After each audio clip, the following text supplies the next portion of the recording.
of him before. He's a human rights activist and a documentary filmmaker. He's just completed a 9-hour film, Chronicles of a Refugee, on the Palestinians' diaspora.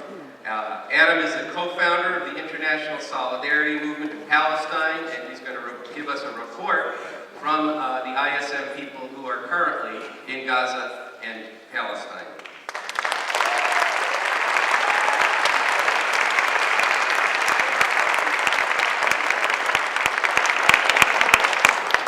Thank you all. It's truly an honor to be here tonight with you all and to be able to share the experiences of myself and my colleagues who are currently in Gaza, and to share a podium with the other speakers here tonight. If I could first ask, I've been doing this because I think it's very important that we just have a moment of silence for all of the fallen victims in Gaza.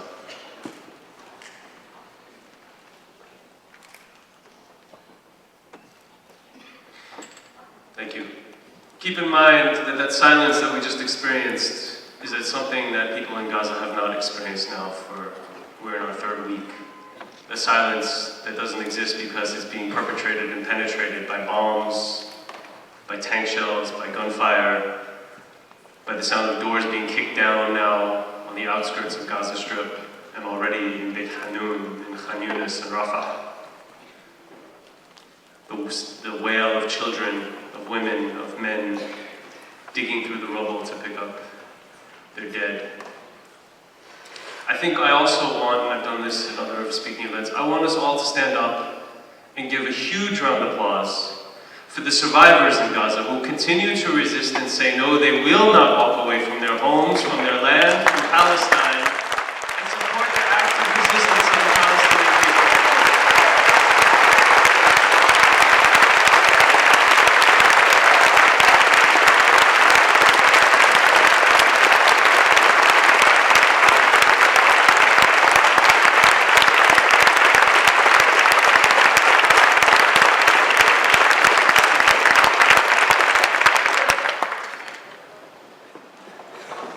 It is true, what we are seeing in Palestine and Gaza today is unprecedented for Gaza. However, the carnage is something that is endemic, unfortunately, and most tragically, to the Palestinian experience of the last 60 years. And we must remember, we must understand this always when we consider what is happening in Gaza today. That is not just about what happened today and yesterday and last week and the week before. It is what has been happening for 60 years. What has been an ongoing crime. And so when we speak of war crimes and crimes against humanity about white phosphorus bombs or disproportionate force, this is merely the tip of the iceberg. The crime that has been going on of the dispossession of the Palestinian people and the ethnic cleansing of Palestine, of Arabs from Palestine, is an ongoing process that must also be addressed. Right now we have, by we I mean the ISM, the International Solidarity Movement. We have at least 5, and I think actually more like 7 members. It's hard to tell because people are trying to protect their identities because they're under threat. In fact, there's actually a website now that lists the names and photos of ISM members who are currently in Gaza with instruction. The website has instructions, or more like beseeching the Israeli military to find and kill these people. Why? Because they're reporting on what's going on. They are among the only journalists, although they're not formally trained, well, most of them are not formally trained journalists. They are among the only eyewitnesses to what is happening on a daily basis in Gaza, reporting with a first-hand perspective. One of them wrote, I'll just read a very short piece, about riding with an ambulance, a Palestinian ambulance, to go to a home where there had been a bombing. And it's just, I mean, this reporting captures what I think is now becoming a minute-by-minute daily experience of life in Gaza.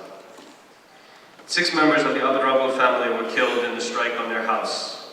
It happened at 11:40 a.m. Ahmed, 21, explains, "We were all eating together, and then we were struck." It's that simple. People cannot live their daily lives. People cannot simply have a meal together right now in Gaza, because every minute of every day is a threat to their lives. ISM activists, as I said, are on the ground reporting, witnessing, documenting, and trying to get the voices out of Gaza. In addition, there's another broad international solidarity effort, which is called the Free Gaza Movement, which is actually how these ISM activists got into Gaza, which has been, as some of you may have heard, breaking the siege of Gaza, the blockade of Gaza that has been going on for 18 months.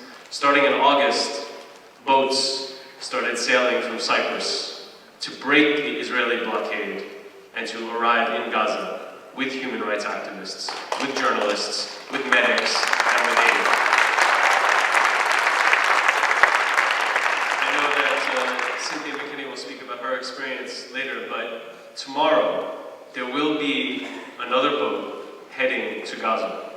It is incumbent upon all of us to monitor the progress of that boat, to contact our local officials, as wasteful in this sense as that is. We must contact our local officials and let them know, so that they know, because the last time the Israelis claimed that they didn't know that this boat was coming, and so they hid it, which was a joke because we know that the press release was sent to the Israeli military spokesman's office, to the Prime Minister's office. This time we are sending letters to Israeli embassies around the world, to local officials around the world. And again, the boat will be bringing in journalists, doctors, nurses, members of parliament from a number of European countries, as well as medical aid.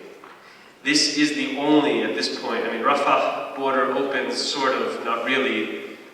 This is a way to stand up to the Israelis, a way to force the international community to do something. When we speak of international solidarity, of course, for those of you who can go to Palestine and be a witness and stand there and join with Palestinians in protesting and documenting and opposing this oppression, this occupation, of course this is important, but this isn't the only thing. One of the things that we realized with the international solidarity movement from the beginning was that the source of strength for Israel and its occupation and its oppression is not only its military, it is also very much in the halls of Congress and the seats of power in this country and in Europe. Not only this country, but most importantly this country. And so if you, not only by coming out tonight and learning and attending rallies and all of this, want to do something to stand in solidarity with Palestinians, you don't need only go, or you need not go to the West Bank and Gaza. You can do it right here. As was mentioned earlier, there have been tremendous acts of protest, tremendous efforts to break the silence. But we have to move beyond breaking the silence. We can't wait for CNN to report the story how we want the story reported. We have to take it to our congresspeople, to our elected officials, and show them concretely, not just by marching in the streets, but by calling their offices, flooding their offices with letters and emails and phone calls, and letting them know that, status quo cannot keep going. We need to let this new administration, who's talked so much about change, we need to let this new administration know that it must deliver on that promise of change. In the first place, if Obama, if Clinton, if any of these people want to change America's position in the world, and this is precisely what the Secretary of State nominee spoke about today in her confirmation hearings. If we want to change America's position in the world, it's not because of the U.S. relationship with Ireland. It's not because of the U.S. relationship with Bolivia. It's not because of the U.S. relationship with Kenya that the United States has a bad reputation in the world today. It is precisely because of the United States' relationship with Israel. And precisely because that dictates policy towards the Middle East, towards this country, that we have to change.